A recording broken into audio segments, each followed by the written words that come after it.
Within the lore of the Predator universe, there have been many types of hunters in different stories. We have the traditional hunters that follow the code of honor, which are the most common. During a time long ago, there was a story of how the tribes became separated, all from the actions of Nightstorm Predator. This created the Bad Bloods, honorless hunters that hunt other predators. There's also the Enforcer Predators. They hunt down the Bad Bloods in return, both of them which made an appearance in the comic books. So there's more to this species than what is shown on film. But with new characters appearing in Predator hunting grounds, we can now look at a few more additions to the lore. This gives us a chance to look into other types of hunters, specifically the Samurai Predator and the Viking Predator. Before we start, make sure you leave a like rating on the video. With that being said, let's begin. The Samurai Predator went to hunt in Japan during days when it was particularly hot. The samurai warriors heard his spaceship arrive and interpreted it as a bad omen before heading off to fight him. In the distance, the samurai warriors heard the echoes of its attacks and attempted to fight this invisible demon. As they fought with courage, honor, and using all of their skill, all of them would fail. Even the most elite warriors would never return home alive. This ritual went on for centuries until the modern day. It was seen as a demon from legend that once hunted skilled warriors who protected feudal Japan. As time passed by, this hunter became a Japanese legend known only as the demon from the sky. The lore about this predator is explained in this way.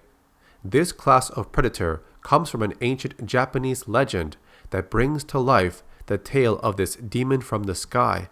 During the hottest of days, when the sun bit the necks of farmers of this island nation, a rushing sound, unlike any other, echoed across the sky.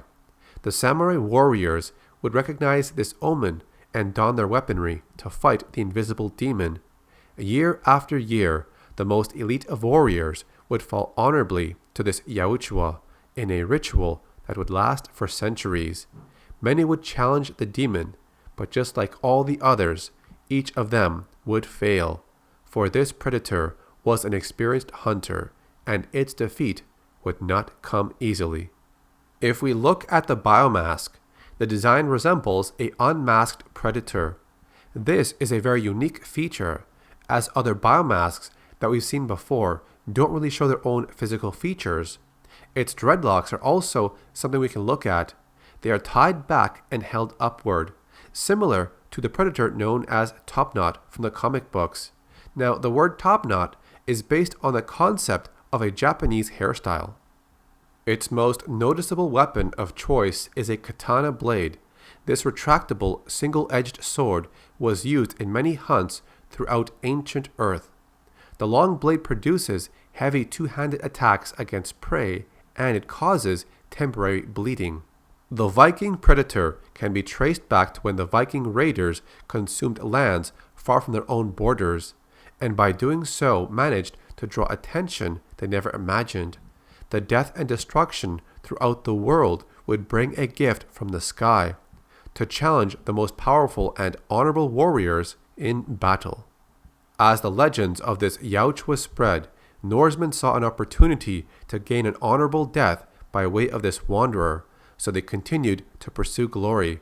Over centuries, the strongest, bravest warriors would journey out raiding to lure this great force into ritual combat, with hopes of feasting in the halls of Valhalla. It is a massive predator that rivals even the Berserker class. It is stronger but slower than the Berserker. This makes them a ferocious adversary. Rather than using additional gear, they lean more on their own abilities as a show of strength. One weapon that it does carry throughout its hunts is the battle axe. Wielded by the Viking Predator of the North, this powerful two-handed battle axe was forged for devastating close-range attacks against ferocious Norsemen. The secondary attack provides a heavy overhead swing with increased damage to any prey it finds. Few would ever look upon this blade without it cleaving their skull. There was also an elder predator added to the game, but the lore description was very short. Years of hunting experience has granted this Yautja the title of Elder. This class upholds honorable hunting traditions passed down through the centuries. The armor type is the same as the 1987 Jungle Hunter skin, but with slight changes to the color, attachments, and the dent in the helmet being removed. So that covers the lore around the Samurai Predator, Viking Predator, and the Elder Predator. These are available in the video game Predator Hunting Grounds.